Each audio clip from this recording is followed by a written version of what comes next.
안녕하십니까. 여러분의 취업을 도와드리고자 오늘도 영상을 찍고 있는 리얼 취업 스타 이직입니다. 오늘은 첫 직장에 대해서 말씀을 드려볼 건데요. 첫 직장이 생각보다 굉장히 중요한데, 이게 저도 사실 그랬지만 간과를 하는 분들이 꽤 생각보다 많아요. 저 같은 경우에는 좀 어떤 시험을 보다가 좀 잘 안 돼가지고 좀 시간을 날렸는데, 그 이후에 뭔가 이게 제 시험이 이제 딱 끝나고 나면 그런 거 있어요. 이제 고시 같은 거는 이제 큰 시험, 뭐 회계사 시험이라든지 아니면 뭐 고시 옛날에 얘기하면 뭐 사법고시 이런 것들 하다 보면 이게 이제 포기를 하게 되면 시간이 안 맞아요. 그 채용 일정이랑. 그러다 보면 뭐 물론 요새는 점점 이제 수시 채용으로 점점 가고 있지만, 그때 당시에는 이제 딱 기간이 있었는데 그 기간이랑 안 맞다 보니 기간에 맞는 회사를 가는 경우가 종종 있습니다. 실제로 컨설팅 할 때도 만나 뵙기도 했고, 저도 사실 그랬었고요. 근데 이제 그러다 보면은 좀 한 번 더 생각을 해보시라. 그 첫 직장에 대해서. 그런 의미로 오늘은 말씀을 좀 드리겠습니다. 물론 이제 여러 케이스들을 보다 보면은 소기업에 들어가셨다가 중소기업에 들어가셨, 뭐, 거기에서 이제 성공적으로 이직을 하시고, 그 다음에 중견기업 가셨다가 대기업 가신 분들도 있어요. 실제로 컨설팅을 실제로 하기도 했고 성공을 하시기도 했고요. 지금으로 얘기하면 굉장히 큰 기업에 들어가신 분들도 있지만, 그럼에도 불구하고 첫 직장을 만약에 내가 어떤 능력이 닿는 한에서 제일 좋은 직장을 가야 되는 이유를 세 가지를 말씀을 드리면요. 일단 첫째는 연봉이 달라져요. 연봉은 뭐 연봉이 중요하지 않다, 뭐 열정이 중요하다 이런 분들도 있는데, 저는 솔직히 그런 분들을 보면 진짜 존경스러워요. 아니, 어떻게 난 솔직히 회사를 다니는 게 리스크는 조금 낮잖아요. 그러니까 내 회사가 아니잖아. 내가 망한다고 해서 뭐 내 집이 날아가고 이런 거 아니에요. 그냥 그 회사가 망할 뿐이고 내 월급이 끊길 뿐이야. 그냥 그 리스크는 좀 낮은 대신에 그 대신에 월급을 조금 덜 받는 거거든요.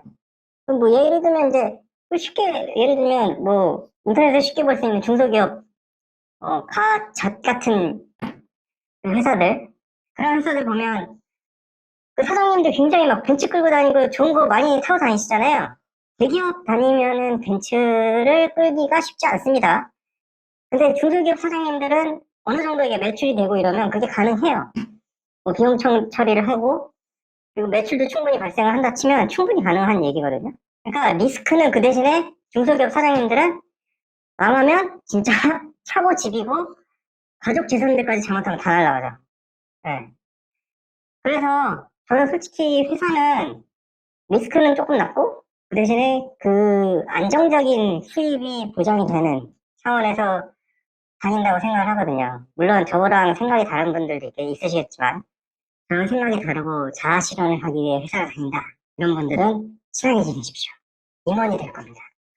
네. 근데 그러다 보니까 저는 이제 그렇게 생각해요.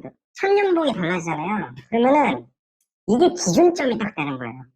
이게 처음에 이렇게 낮게 시작을 하면 여기에서 요새는 물가 상승이 굉장히 높지만 뭐 한 3, 4% 올려주면은 또 그 다음 해 3, 4% 올라가고 이런 식으로 올라가거든요.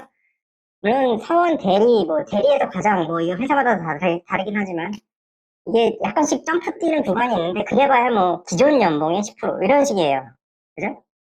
그리고 뭐 평가를 뭐 잘 받으면 되는 거 아니냐?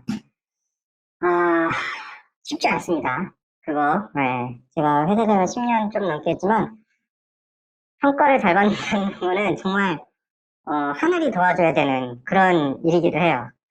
그래서 첫 연봉이 좀 세야지 그 다음 연봉도 점점 달라질 수 있고요. 예를 들면 제가 블로그에는 써놨는데, 첫 연봉이 100원인 사람이랑 110원인 사람이 있다 치면 5%로 연봉 인상률이 동일하다고 할 때 5년 뒤에 121원이랑 133원으로 23원 차이가 나요. 거의 20% 이상 차이 난다고요. 그러니까 맨 처음에 10% 정도밖에 차이가 안 났던 연봉이 동일한 연봉 인상률로 간다고 가정을 하면, 뒤로 가면은 차이가 상당히 커집니다. 이게 이제 결국에는 복리의 마법인데, 왜냐면 내 직전 연봉에 의해서 이제 이렇게 더 퍼센트를 때려가지고 올려주니까. 그리고 이런 이제 돈적인 문제도 그렇고, 이제 둘째로는 내가 종사할 수 있는 산업군이 달라져요. 예를 들면 내가 고등학교를 졸업해서 기계 쪽을 전공을 했어. 그래가지고 막 뭐 자격증도 엄청 많이 따고 막 산업전에 나가서 막 상도 타고 막 금상도 타고 전국대회 나가가지고 이기고 막 이랬어. 그러면 이분은 솔직히 어디든 갈 수 있어요. 그렇지 않아요? 예를 들면 기계 다 기계 쓰니까 기계 정비하는 사람들은 다 필요하고 운영하는 사람들도 필요하기 때문에 어디든 다 갈 수 있어요. 근데 이때 좀 판단을 잘해야 돼요. 우리가 얘기하는, 소위 얘기하는 그 화공, 뭐 전기, 이런 것들도, 그러니까 공대생들, 여기도 어디든 다 갈 수 있죠. 그리고 인문대생들, 뭐 인문대생들이 취업이 잘 안 된다고는 하지만, 실질적으로 따지자면, 인문대생들도 그 경영 지원 쪽에서 어느 산업군이든 다 갈 수 있는 그런 메리트는 있어요. 근데 예를 들면 원자력 공학과다. 그러면 이제 한정돼 있죠. 물론 그 원자력 공학과라고 해서 원자력에 꼭 종사해야 된다는 법은 없지만, 아무래도 그 메리트를 딱 그 잡기 위해서는 그 원자력공학과 관련된 회사를 가야 되는 거죠. 네. 그러면은 예를 들면은 저는 이제 화공과를 이제 예를 들어볼게요. 화공과는 예를 들면 석유화학을 갈 수도 있고요. 정유사를 갈 수도 있고요. 정밀화학을 갈 수도 있어요. 그리고 반도체로 갈 수도 있어요. 많진 않지만. 자, 그러면은 이제 신입 준비를 좀 오래 하시던 분들은 대충 감이 올 거야. 아, 정유사 돈 대박 많이 주지. 돈 대박 많이 줄 수밖에 없는데, 왜냐면 거기는 투자 금액이 엄청 크기 때문에 사람 적고 병원생활 갈 수도 있고요. 정밀화학 여기는 정밀화학 제품이 어떤 거냐에 따라서 상당히 많이 차이가 나요. 돈을 굉장히 많이 버는 회사면은 좀 후하게 줄 수 있는 거고 아니면 아니면 그리고 경쟁사가 없는 정밀화학이다 이러면 돈을 많이 줄 이유가 없죠. 왜냐면은 얘가 어디를 못 가니까 내가 잡아놓은 물고기한테 고기를 더 많이 줄 이유가 없는 거죠. 그래서 이 내가 어떤 산업군에 속하게 되느냐가 나중에 결국에는 이직을 할 때도 그게 영향을 미치기 때문에 그거를 생각을 좀 깊이 해보셔야 돼요. 그래서 첫 직장이 굉장히 중요하고요. 그리고 이제 마지막으로 이제 말씀을 드릴 거는 이건 조금 정성적이고 약간 좀 경력 있어야 이해가 되는 건데 업무 방법론 이런 것들이 이때 좀 세팅이 되는 경우가 있습니다. 확실히 그래요. 그래서 저도 지금 이제 신입사원 때 배웠던 그 선임분들의 그 주옥 같은 명언들과 담배 피면서 되게 쉽게 쉽게 얘기를 해주셨지만 그게 저는 이제 머릿속에 팍팍 박혀가지고 굉장히 좀 그게 아직도 막 곱씹으면서 일을 할 때 좀 하고 있거든요. 그래서 업무 방법론이 그때 세팅이 되는데 이게 이제 어느 정도 셋업이 돼 있는 회사를 가가지고 공부를 좀 그분들 그러니까 이게 자본주의 달라서 완전 딱 그래요. 연봉을 많이 주는 회사 가잖아요. 그러면은 인재들이 모여 있어요. 이거 어쩔 수 없어요, 진짜. 이거는 진짜 팩트예요.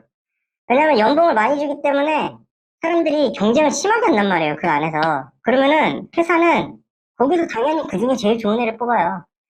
그러다 보니까 거기에 있는 사람들은 그 뽑히고 뽑힌 사람들이에요. 물론 아주 쉬운 시기에 제가 저번 영상에서 말씀드렸던 굉장히 뭐 회사가 제발 저희 회사 와주세요라는 시기에 이제 오셨던 분들도 있지만 대체적으로 그때는 뭐 대기업이 그렇게 뭐 되게 들어가기 어려웠던 기업이 그렇게 쉬웠으면 그 중소나 아니면 막 체계가 없는 기업은 더 쉬웠던 얘기거든요. 그냥 지나가다가 나 여기 입사할래요 그러면 입사할 수 있고 뭐 그 정도 수준이었던 얘기니까 당연히 퀄리티는 연봉이 높을수록 좋을 수밖에 없어요.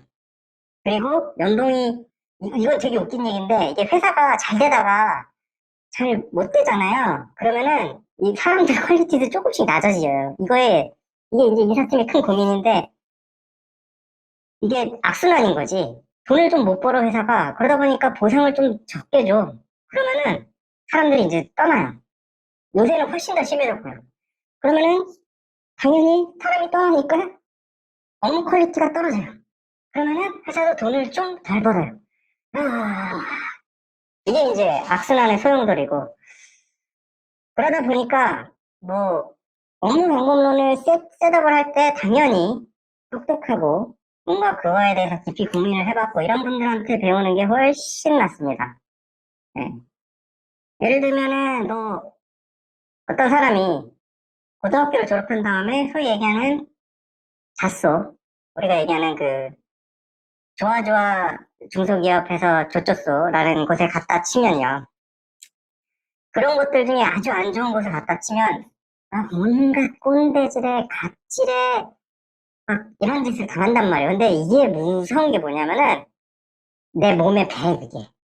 물론 이제 군대에 갔다 오신 분들은 좀 아시겠지만 그걸 한다고 해서 꼭 당한다고 해서 하는 건 아니거든요. 이거 인간의 이제 인성의 문제이긴 한데 내가 그걸 당하면 아무래도 이게 사람이 약간 경찬심 이런 거가 없을 수가 없어요. 되게 인격이 좋은 사람들은 그거를 승화해서 자기 다음 세대는 절대 그렇지 하게 하지 않지만 만약에 이 사람이 거기에 들어가가지고 그런 꼰대질을 당하면서 꿋꿋이 이겨내서 막 에이스가 됐다고 쳐서 다른 데로 이직을 한다 치면 자기도 모르게 그 꼰대질을 그 이직한 데서 하고 앉았는 거야. 그러면 어떻게 되겠어요? 이직한 데는 솔직히 내가 예를 들면 5년, 10년을 다닌 회사는 내가 사람도 다 알고 좀 이렇게 막 전화 한 통하면 아씨 하면서 막 다 해주고 이런 사이란 말이에요. 보통 막 진짜 이상한 짓을 하지 않는 이상. 그런데 이직을 한 데는 완전히 새로운 동네거든요. 거기 가서 꼰대랑 갑질을 했다? 그러면 오래 못 버티죠. 쉽지 않아요. 네, 네. 그러니까 이게 처음 직장에서의 그 굉장히 배우는 업무 방법론, 이것도 굉장히 중요한 이슈가 될 수 있다. 이렇게 말씀을 드리고 싶어요. 오늘 말씀을 드리는 거는 결국 세 가지 측면. 연봉, 산업군, 그리고 업무 방법론. 이 측면에서 많이 달라지는 첫 직장. 굉장히 중요하고요. 저는 이제 뭐 약간 홍보성 발언하자면 그 고객님들이 오면 할 수 있는 한에서 최대한의 제일 좋은 데를 찍어서 가자고 도전을 하자고 얘기를 해요. 뭐 어떤 뭐 취업 컨설팅 이건 되게 조심하셔야 되는데 어떤 데는 일부러 막 가스라이팅을 한대요. 그러니까 100% 합격 보장! 그런 다음에 뭐 한 달에 200만 원 이렇게 해가지고 합격할 때까지 뭐 컨설팅 해드립니다. 한 다음에 200만 원을 받고 가스라이팅 하는 거야. 야, 네 실력으로 이건 안 돼요. 여기는 안 돼요. 이런 식으로 가스라이팅을 해가지고 일부러 낮은 데 보내는 거예요. 그럼 합격 확률이 높아지잖아요. 그 사람들은 돈을 받는 순간 빨리 취업을 시켜가지고 치워버리는 게 제일 좋거든요. 안 그러면 환불해줘야 되니까. 환불해주거나 아니면 기간이 길어지거나. 둘 다 자기들한테 손해예요. 그러니까 막 가스라이팅 하는 경우가 있는데 절대 그런 거 만약에 지금 돈을 내셨다고 하면 어쨌든 냈으니까 컨설팅은 받으시되 목표를 무조건 위로 올리세요. 내가 할 수 있는 것보다 약간 더 거기를 해서 그거에 대해서 맞춰서 컨설팅을 해달라 이렇게 요구를 하시고 만약에 그거에 안 하셨으면 맨 처음부터 셋업을 할 때 내가 여기보다는 그래도 조금 더 좋은데 그러니까 물론 안전 지원도 해야 되지만 최대한 좀 더 내가 할 수 있는 한에서 조금 더 할 수 있는데 회사에 지원을 한번 노려보시기 바랍니다. 네, 오늘도 좀 도움이 되셨으면 좋겠습니다. 다음 영상에서 찾아뵙겠습니다. 감사합니다.